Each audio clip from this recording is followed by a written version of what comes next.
Yeah, hello. My name is Bernhard Krönung. I'm from the German Internet Exchange, CIX, and Henning Brauer, who's a member of the team of the OpenBGPD programmers and also involved in OpenBSD developments. So what we try to do is just show you what OpenBGP is all about, how it works basically, and one of the implementations of OpenBGPD is functional route server at the D6. So first Henning will talk about the technical things, and I will try to show you a little bit what it means in practice. Hello, I'm Henning. I started OpenBGPD 2 years ago after this explanation why actually another implementation. After getting completely fed up with Zebra, which we were running before, which got us lots of bugs, bad configuration language, we've had performance problems. And since I don't speak Japanese, I had problems understanding the documentation. Zebra makes heavy use of cooperative threads, which leads to its main problem. Combined with the central event queue they lose, they can lose sessions while busy as a result of the keep alive events being way down in the queue and something else requiring all the CPU power. And, well, it just doesn't process the keep alives until the peer resets the session. Zebra's successor is Quagga, which apparently fixed many bugs, but still using the Zebra design, which I think is wrong. So, yeah, kind of unfixable. And turning a generic Unix host into a BGP speaker or BGP router requires way more than just adding a userland BGP speaking process. Designing our BGP daemon, we want 3 processes, one session engine that just manages BGP sessions, one process that we call a route decision engine that actually holds all the BGP tables and takes the routing decisions or best path selection, and we have a parent process that talks to the kernel and forks the other processes. That's a nice image displaying how they work together. First time I was here some time ago. You see the master talking to the kernel. The red lines indicate the functions that require root privileges. The session engine maintains TCP sessions to BGP neighbors and controls uncontrolled sessions to the BGP control utility. Once a session is established, it is responsible for sending the keep alives out and processing the keep alives from the neighbor. And it does not deal with routes at all. Update messages it receives, it just passes on to the route decision engine. And it's typically very lightweight. It's under 1 megabyte of RAM on an i386. Sometimes you see it getting bigger. It's only doing that when it has to buffer a lot of events for a slow neighbor. It runs as unprivileged user, which doesn't have any special privilege in the system, and change routes to a directory var empty, which, as the name indicates, is empty except for a logging socket. The route decision engine maintains the routing information base, means prefix table, AS path table, and assorted information. The BGP filters run there. It calculates the best path per prefix, does the best path selection, and it generates the update messages as needed. The RIP itself is split into many, many tables. They're heavily cross-linked. The goal was to avoid table walks, and in fact, we almost never need table walks. We need table walks when we have a new peer coming up, of course, sending in the entire table. And we have table walks when the BGP control utility requests the entire table to show it. Well, there's no way around that, obviously. Otherwise, there's no table walks. It's very memory efficient. These numbers are from before we had soft reconfig, but it didn't get that much worse. And you can still turn soft reconfig off. So with that, one full view needs around 20 megabytes of RAM on i386 again. And 2 full views just need 25 megabytes of RAM. This is not even half of what you need with other implementations on other hardware routers. It's very fast. It takes about 10 seconds to load a full view on a 1 gigahertz P3, and less than 5 seconds to dump the full view to your peer. And just as the session engine, it runs as unprivileged user and changes to varieties as well.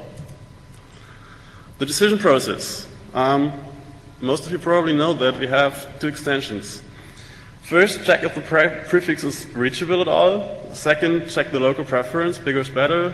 Third, check AS path length, shorter is better. Fourth, check origin. 5, multi-exit discriminator, which is only comparable between the same neighboring AS, but we have a knob to always compare it if you need that. 6, eBGP is cooler, and then it's one of our extensions, wait, which is used to force traffic to your preferred uplink, may it cheaper or faster or whatever. Well, I go on to that on the next slide. 8 is a route H, which you can evaluate, and this is disabled by default. This means that older routes get preference, and older routes are necessarily the more stable ones.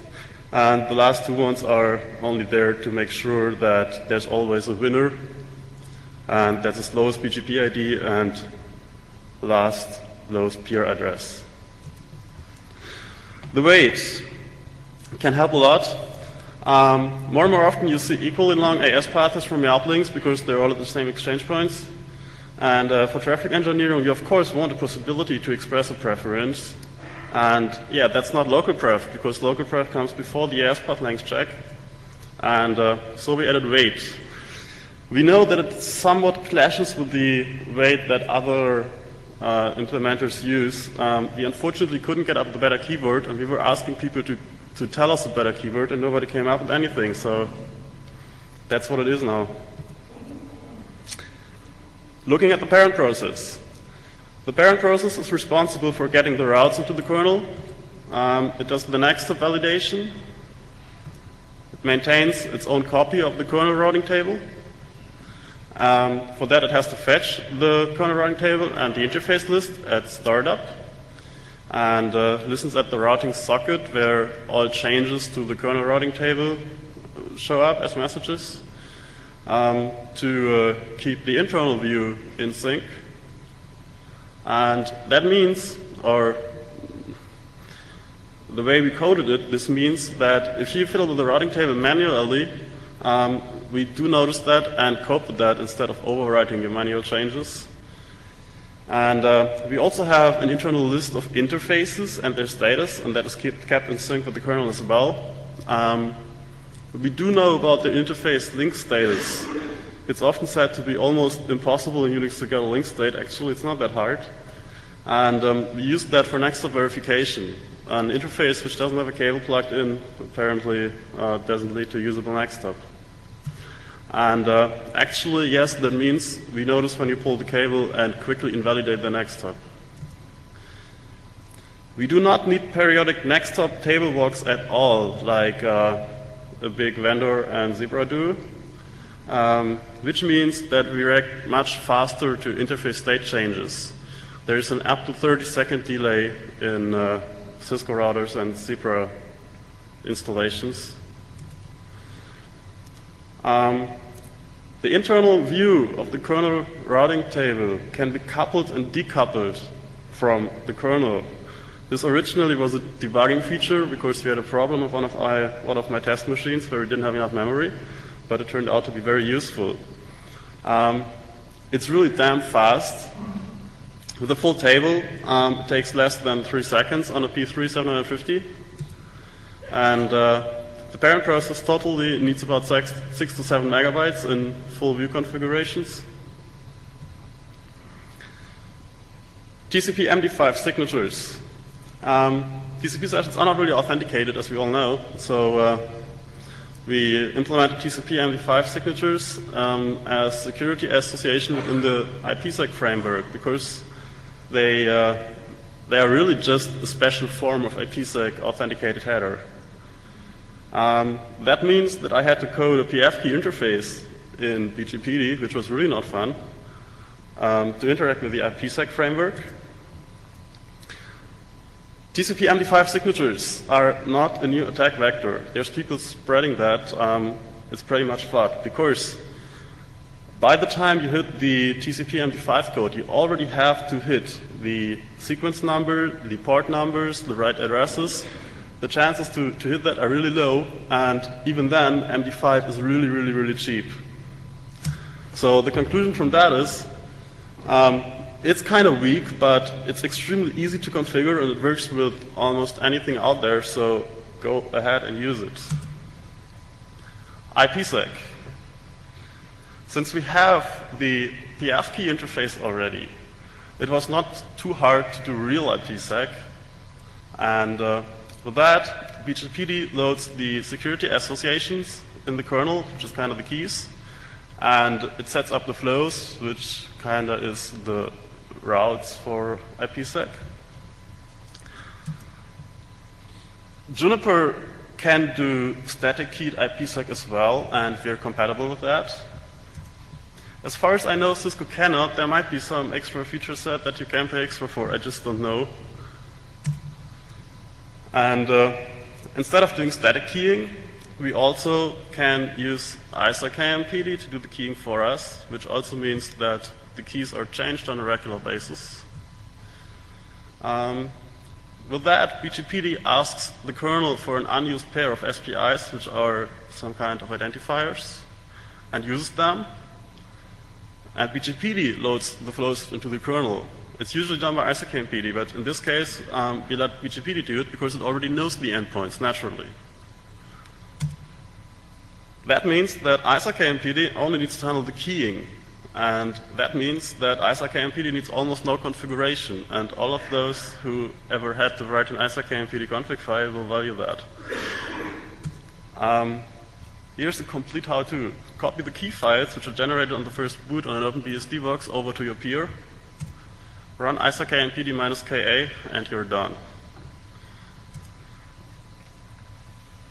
Integration with our packet filter. The BGP protocol is an efficient way to distribute lists of network prefixes. It's not necessarily routes. So we integrated BGP with our packet filter. And the BGP daemon can add prefixes it learned from its neighbors into a PF table. The prefixes to add to a table are selected using the filter language, and the tables in PF use a radix tree, which is the same code used by the kernel routing tables. And that is very fast, even with a lot of entries. In turn, PF tables can be used pretty much for everything. You can do packet filtering based on that. You can redirect packets, for example, to our user line spam daemon or spam fighting daemon, which in turn means that you're using BGP distributed spam blacklists instead of using the stupid DNS-based approach. Or, that's really neat, you can do quality of service processing. There's also route labels. BGPD can attach labels to routes using the filter language.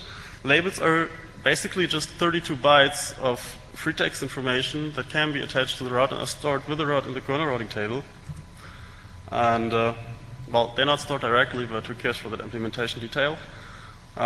There's a sample output where you see a route that has a label set, the label foo. Of course, then PF can filter based on those labels, which means you can write rules like pass in on some interface from route with the label foo, keep state. But it's much more interesting to use PF to classify traffic for quality of service processing or anything or stuff like that. So in this example, you pick all routes being tagged with the label MCI and put them to a queue called really slow. Your help desk can finally tell your customers that you always told them MCI is slow, and you don't need to mention that you play part in that. Combining BGP information with PF capabilities is really very powerful. You can limit states per source address depending on the source AS. So you have your broadband ISPs where you know that most attackers are sitting and limit the connections to 10 per IP address or something like that.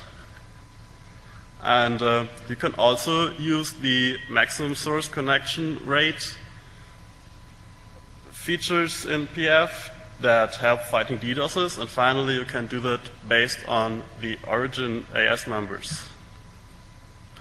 Integration with CARP.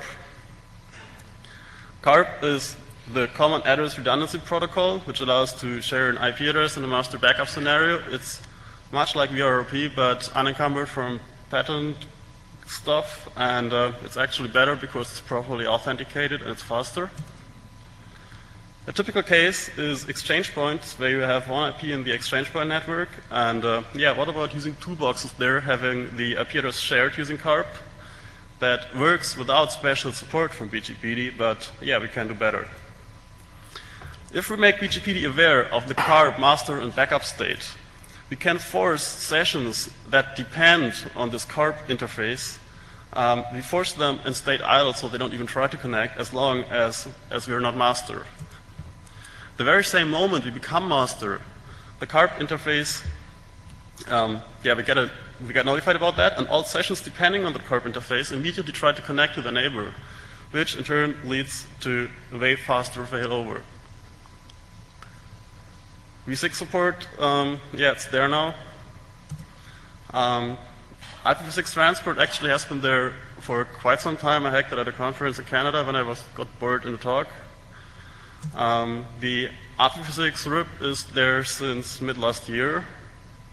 And, well, there's not much to say about that because almost everything just works like it does for v4. Lots of testing needed, but so far it doesn't look bad. Let's skip over the configuration.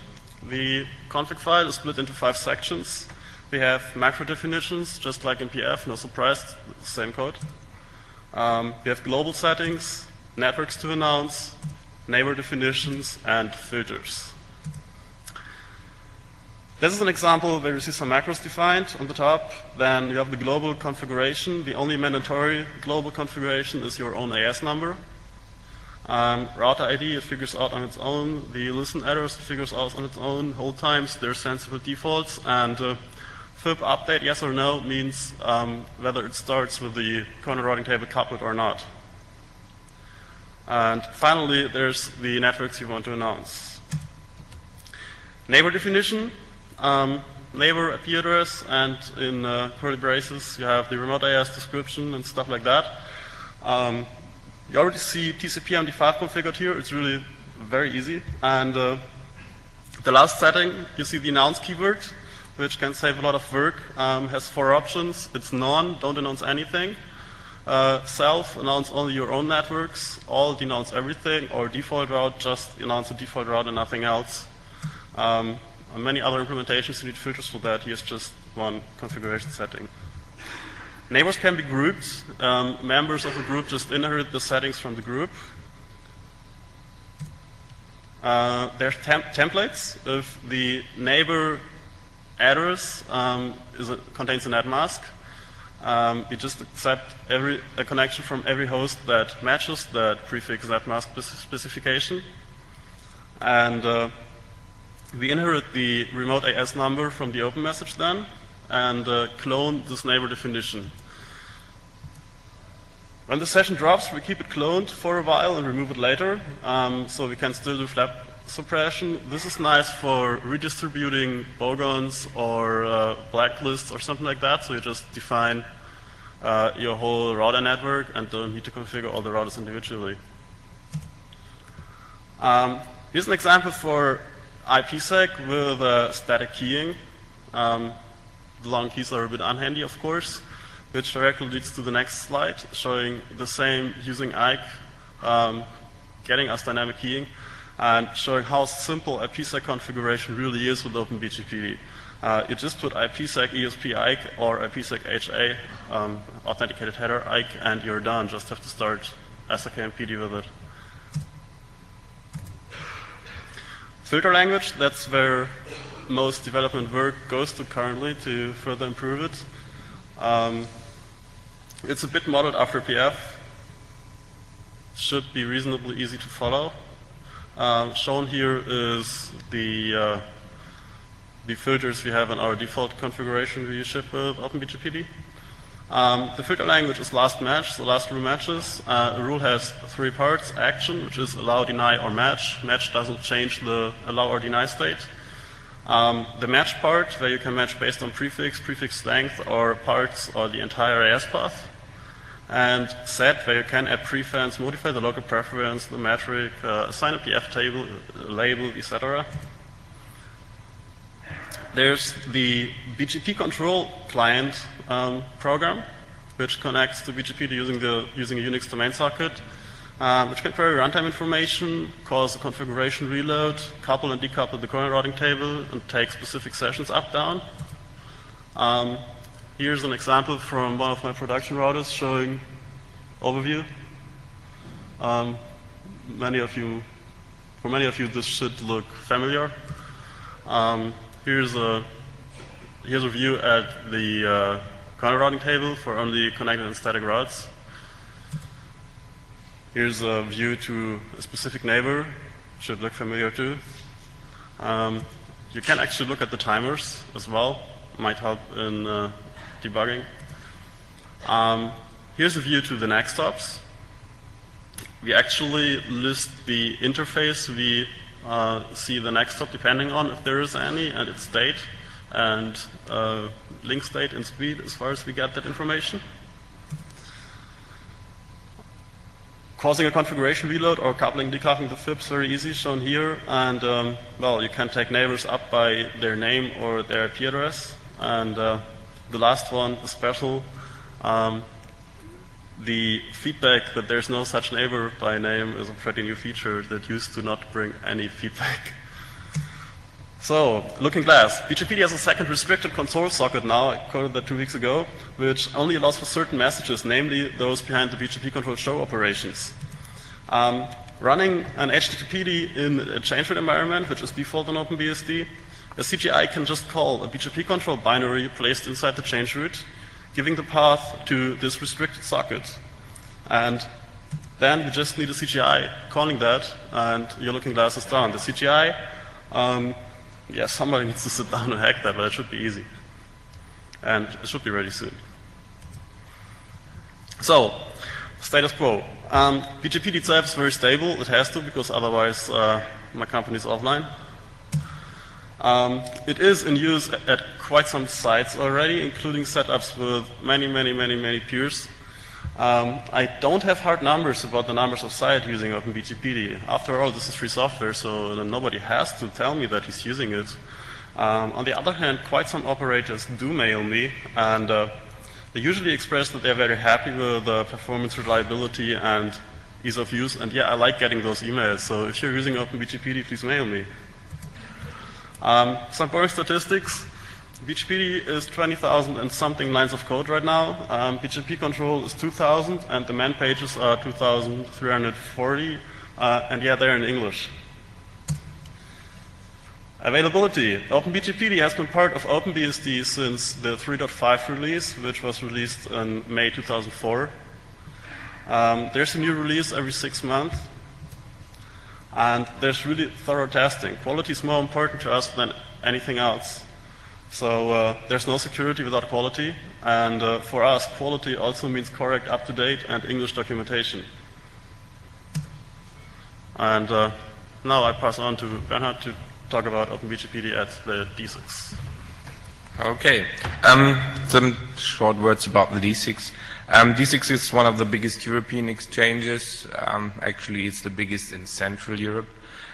We have about 170 connected ISPs. We have 264 ports connected.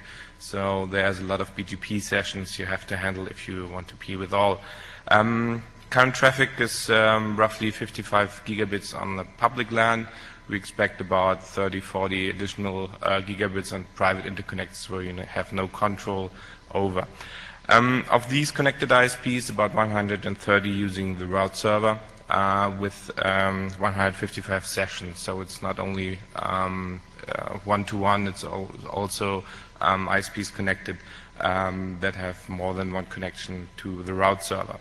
At the moment, the route server itself handles 16K routes. We have our current setup are 2 Quagga-based route servers and an additional for external routing.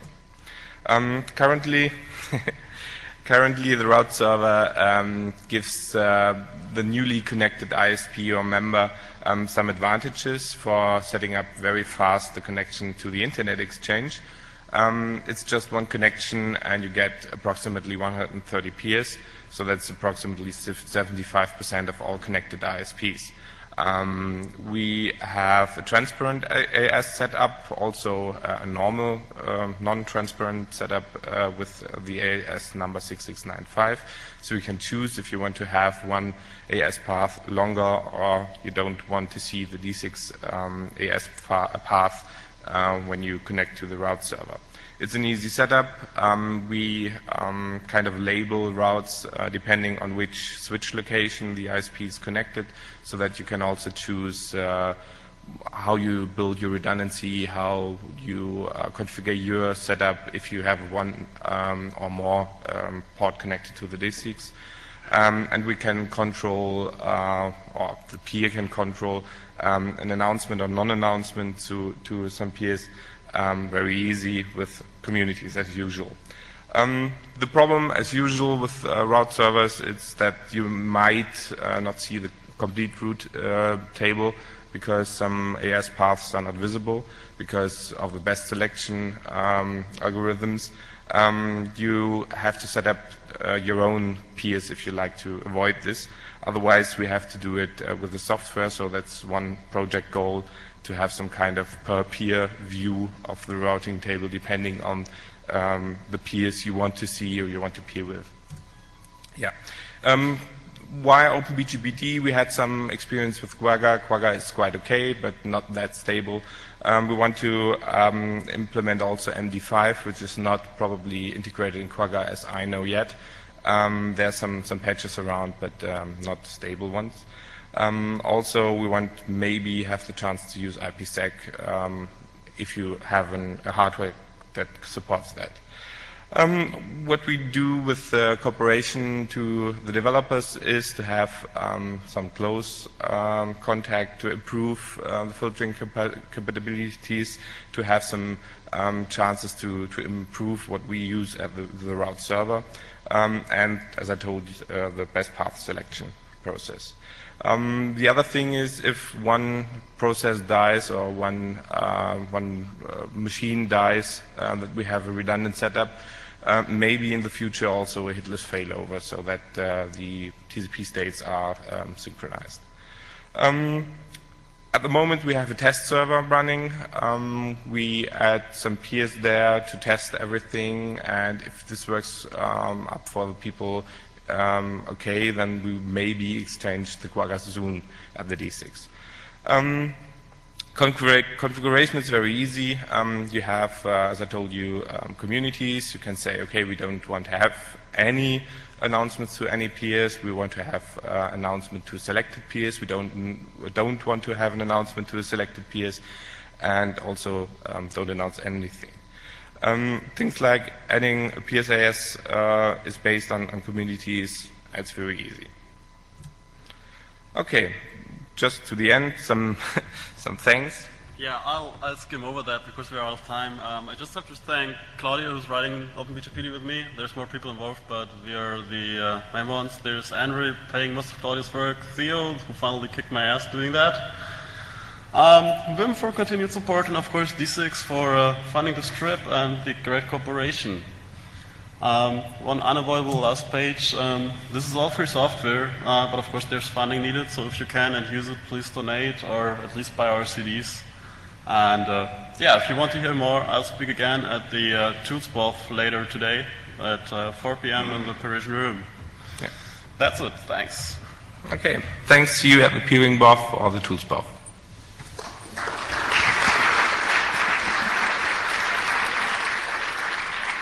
Thanks, guys. Looks like we have some mics.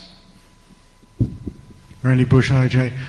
Your route server, you said you allow label tagging to allow people to handle redundancy, et cetera, et cetera. That has an implication that your labels are transmitted through BGP. I'm a little confused. No. In BGPD, you can label routes, and the label is stored with the route in the kernel routing table, but it's not redistributed into BGP again. Then if I talk to your route server and routes are labeled and you say I can make decisions based on them, how do I get them? No, that's just community thing. So like we label community if it's from switch number 1 and another community if it's from switch number 2 and 3, etc. That's the only thing we do. Yeah, labels is not communities. Yeah, that's different things. Hi, Randra with River Domain. But unrelated question: Do you know if CARP can be ported to other distributions? Pardon? CARP Yes. can be ported to other distribution. There is a userland implementation that works on almost every Unix systems, but of course userland is the wrong place to solve it. I'm not certain about the state of it in FreeBSD. It might be there, I'm not certain. Same for NetBSD. There definitely is code, but I'm not sure whether they finally imported that. Because correct me if I'm wrong, it initially started, it was designed for OpenBSD, right? Yeah. Okay. It also Thanks. run on Linux. No. What? OpenBGPD. No, it does not run on Linux. Not fully, but okay. It does not run on Linux. Yeah, back microphone. Sandy Murphy at Sparta. I was curious about your description of using an IPsec SA to do the TCP MD5 stuff. You mentioned that this isn't an attack because the TCP processing of sequence number and stuff occurs before you do the checking. Yep. But I'm wondering how you prevent the IPsec kernel stuff from occurring before the TCP gets a hold of the packet. So, Well, if you're using an IPsec SA. Okay, if you're using encryption, IPsec ESP, of course you cannot. If you're using TCP MD5, the packets itself are not encrypted. There's just an authentication checksum, right? There's the MD5 signature, but you still have all the TCP information in clear text, so it's easy to check them before you actually bother checking the signature. Okay, so if you're using an IPsec AH, is that what you mean? No, this is for TCP MD5. Okay, but you said you were using an IPsec SA for the TCP Yes. MD5. Okay, so maybe I need to talk to you later. Well, we just implemented in the IPsec framework to have the same interfaces to userland because, well, if you think about it, it's just a special case of IPsec AH. Okay. And even for IPsec, the TCP packets are checked. Well, it's not TCP then, but Okay. they're checked what you can before. Secondly, you said something about picking two SPIs, and IPsec SPIs are usually picked by the destination. So do you mean that one side of the peering session picks the SPI for both sides of the conversation? They don't need to match. They You don't just need two. to- You need one per direction, but they don't need to match on both hosts. Okay. And your discussion about cloning sessions, accepting connections from anything on a network, how does that work with TCP MD5? Do they have to have the same shared secret on all of those network hosts? Yeah. If you want to use TCP MD5 and different passwords, sorry, you have to configure that for each peer. No way around that. Okay. Do you have any mechanism that would prevent people from allowing that cloning stuff without doing TCP MD5? There's really no reason to prevent that. It depends on what you use it for. If you set up a server that redistributes a Pogon list, there's nothing wrong with everybody connecting to it. So you could place neighbor 0.0.0/0. That's fine. So I don't see a point in preventing anything like that. Preventing BGP connections from anybody in the world? Why not? If you're just Okay. redistributing and if you're not accepting anything and just redistributing a Pogon list, why not? Okay, all right. It's just an option, so you have to know what you're doing. So it's not enabled by default. Of course not, no. Okay, I think we need to move on.